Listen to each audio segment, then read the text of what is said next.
So most people have this question in their life. Who am I? What do I do with my life? I think it's encoded in our DNA.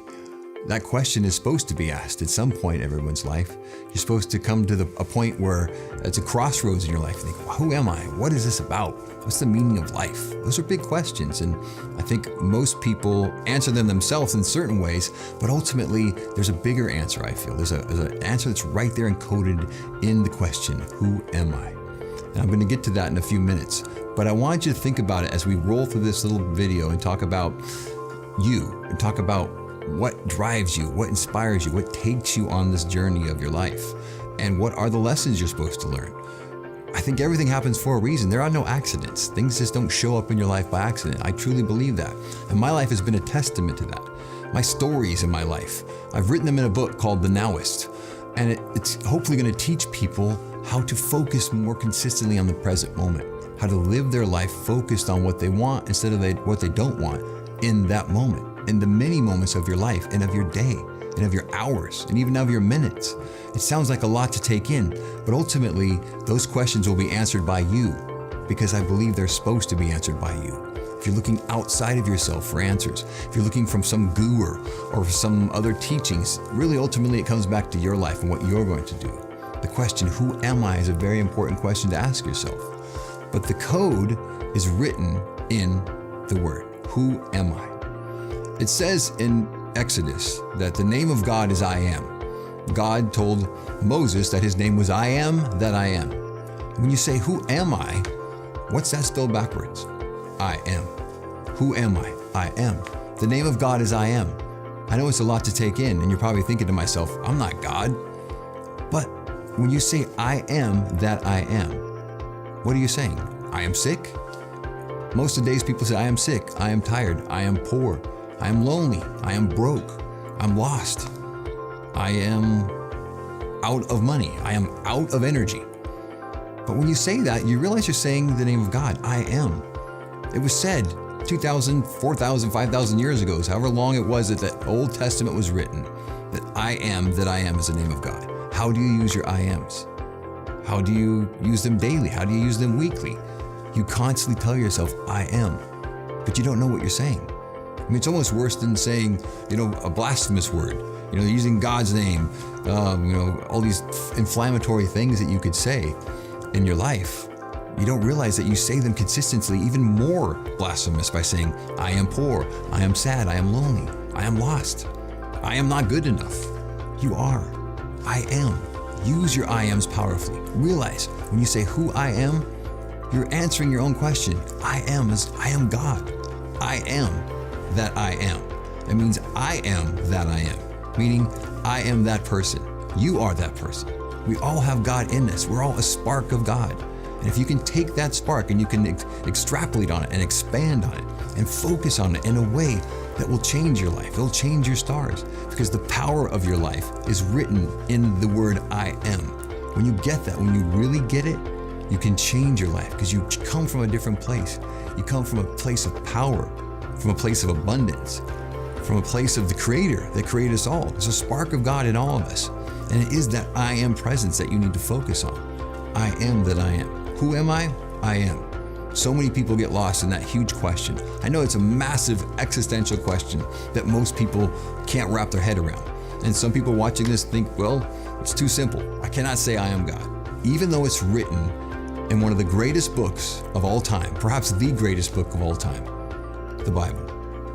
God's name is I am that I am. How do you use your I ams? You must ask yourself that question consistently, because if you check in with yourself, you'll realize you say I am all the time, but you usually say it in a negative way.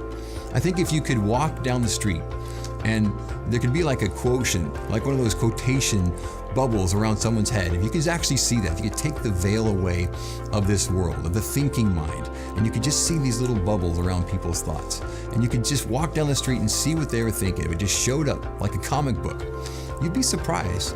I think the majority of people have this negative self-talk that goes through their life, and they realize that, my thinking is always pulling me down. And if they could realize that their thoughts are things, that as they think, so they create, so they become, they would change their life. But We live here in Santa Barbara, California. It's paradise. It's arguably one of the most beautiful places in the world. And State Street is the main drag. And I walk down sometimes and we see homeless people, we see wealthy people, we see kids, husbands, wives, couples together. I was walking the other day and I was trying to look at people's faces and look at their expressions and think, man, I wonder what they're thinking. And I was looking at their expressions. I was putting these captions above their head myself. And you can kind of look at their countenance, how they're holding their physiology, how they're holding their body. And you can tell that the majority of these people were not really happy. We have a lot of tourists here. When I was looking at the everyday people that live here, you could see there was a lot of stress. There was a lot of worry, a lot of tension, focus on something that was making their physiology down. The tourists, of course, are happy. So I see this contrast and I think, wow, I would love to know what these people are thinking. So I kind of made it up in my head. And I've looked at different studies and found that yes, self-talk is a huge part of people's life. It's the majority. You think and you talk to yourself all the time in your brain. But how often is your thinking positive? How often are you thinking about your I am in a negative way? How often do you spend your time resignating in negative energy and negative self-talk? And then you're surprised at the end of your day, or the end of your month, end of your year, that life is kind of showing up in a way you don't like, or life has become something that you're not part of. It's kind of your life is living you, that you're pulled through life in this inertia, this negative momentum that's pulled you in a direction you don't want to go. But you can take your power back. That's why this book I've written called The Now-ist has so much information about just that topic. The now, the present moment, your focus, how you can change your life, how you can change your stars, how you can take a negative feeling and turn it into a positive by different types of feelings in your body, different self-talk, different emotions, different words, different thinking. Because the thinking mind, it tends to take us where we don't want to go without us even knowing. We get pulled on the river of life and we wonder why we end up someplace we had no intention of being. We show up at this new port in our life, and that port is usually someplace we didn't want to go. We showed up there surprisingly. It kind of happened by accident. That's not what life's supposed to be about. You have the control of your life. You have the opportunity to do things a completely different way if you choose a different way of thinking. When you change the way you look at things, the things you look at change. Dr. Wayne Dyer said that.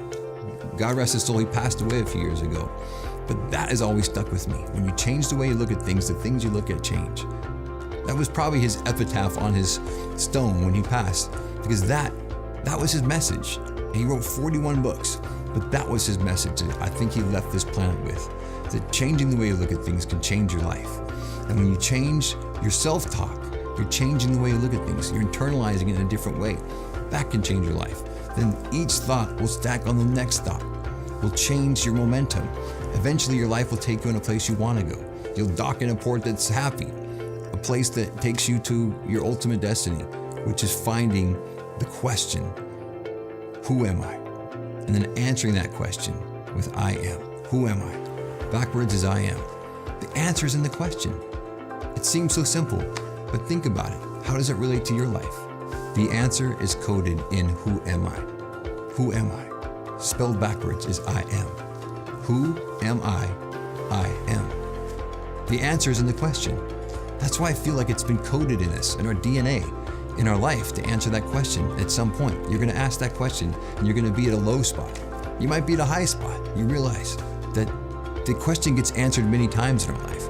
But when you really get it, the answer is in the question. Who am I? I am is the name of God.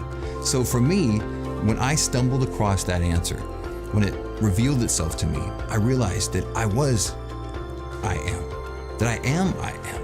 It was tough. It took me at least 2 weeks when I was given that idea of who am I and I am. When I discovered that answer encoded in the question, it changed my life forever. It inspired me to write the book that I've just completed called The Now-ist. That book is my life's work. It's a spiritual memoir. It teaches me about the present moment, and that living in that present moment answers that question, who am I?